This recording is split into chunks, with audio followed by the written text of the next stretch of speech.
Patrice Lumumba was the first Congo prime minister who served for only 10 weeks, one of a beloved revolutionary and a martyr who gave dignity to the Congolese people emerging from the backdrop of Belgian colonial rule, perhaps the most brutal episode of European colonialism in history. He was betrayed and assassinated while in his prime. Mary Lumumba was born into a family of farmers on June 2, 1925 in the Katakombe region of the Kasai province of the Belgian Congo.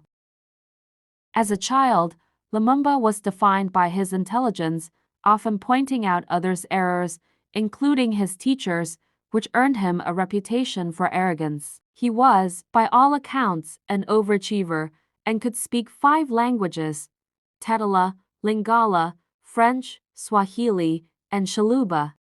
After finishing school, Lumumba worked as a traveling beer salesman as well as a postal clerk. He was also a poet and a philosopher, reading many of the works of Voltaire. After World War II and during the 1950s, independence movements became popular throughout Africa, and Patrice Lumumba began focusing his attention on political matters. In 1956, he was arrested on charges of embezzling $2,500 from the post office. He was convicted and sentenced to a year in prison. Upon his release from prison, Patrice Lumumba helped found the movement National Congolese Mink, which was a left-wing movement that drew support from across the ethnic spectrum. His personal charisma led him to have a huge following in comparison to other leaders of the movement. In 1958, he traveled to Ghana and met with Kwame Nkrumah, who was an ardent Pan-Africanist. This meeting solidified Lumumba's Pan-African beliefs even further. In October of the following year, Patrice Lumumba was arrested for inciting a riot in which 30 people lost their lives. His trial start date of January 18, 1960 was also the start date of the Brussels Round Table Conference, which was organized to decide the future of the Congo. Under pressure from the NDC, Lumumba was released and allowed to attend the conference. After 9 days of discussion, the conference culminated in a decision to grant the Congo independence. National elections would be held from May 11 to May 25, while full independence would be granted on June 3. The movement National Congolese won the majority in the general election held in May 1960, and Lumumba became Prime Minister of the Congo, with his political rival Joseph Kasavubu as president.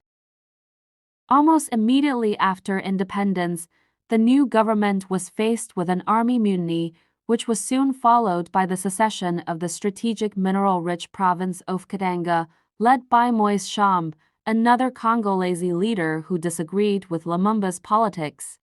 Belgium sent troops ostensibly to protect Belgian nationals in Congo throughout the unrest, but the Belgian troops landed principally in Katanga, where they sustained Tshombe's secessionist regime as well as secured access to its mineral resources. The government appealed to the United Nations UN for assistance, and although peacekeeping troops were sent to Congo, they did not intervene in Katanga. Lumumba then asked the Soviet Union for assistance, which did provide technical advisors to Lumumba's government. The Soviet intervention alarmed the United States and its allies. Kasavubu dismissed Lumumba from the prime ministership on September 5, although Lumumba contested it and in turn declared Kasavubu to be deposed, leading to 2 parallel governments for a time.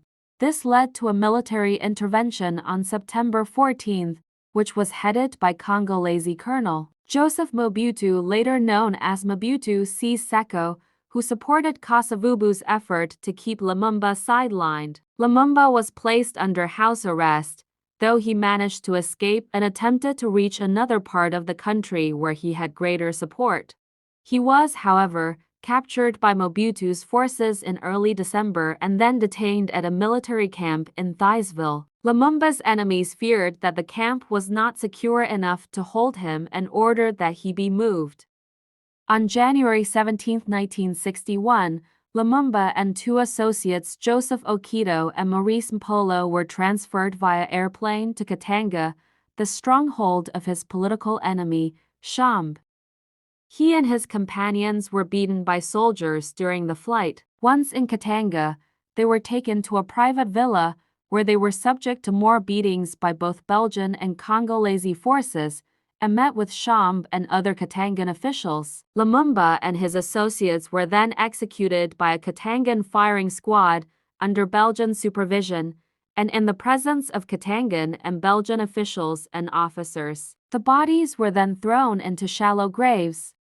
A Katangan government official later ordered that the bodies disappear. At that point, a Belgian police officer led a group that searched for the graves, dug up the bodies, hacked them to pieces, and dissolved as much of the body parts as they could in sulfuric acid. Anything that remained was set on fire. Although there were rumors of Lumumba's death after it occurred, no official word was released for almost a month. When the Katangan government did announce it on February 13th, they claimed that Lumumba had escaped from their custody and had been found and killed by angry villagers.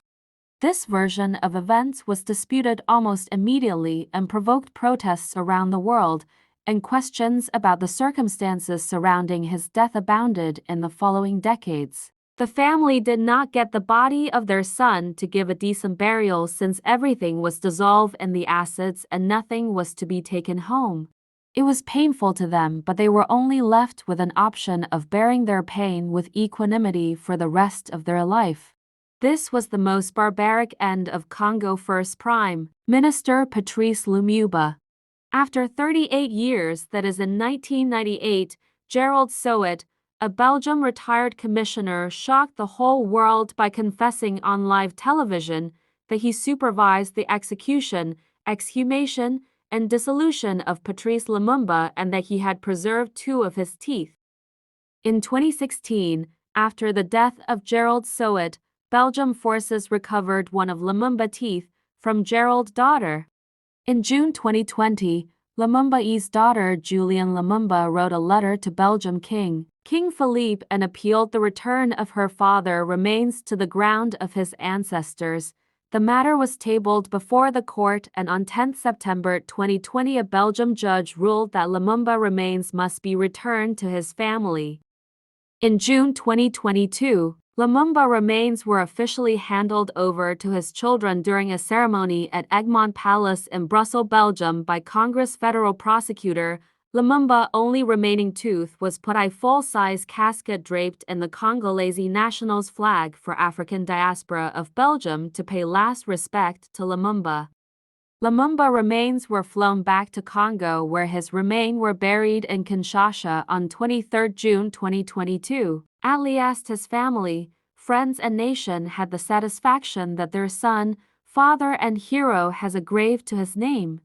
His memories, suffering and barbaric death shall remain in many of people in Congo, Africa and rest of the world. Rest in peace our hero.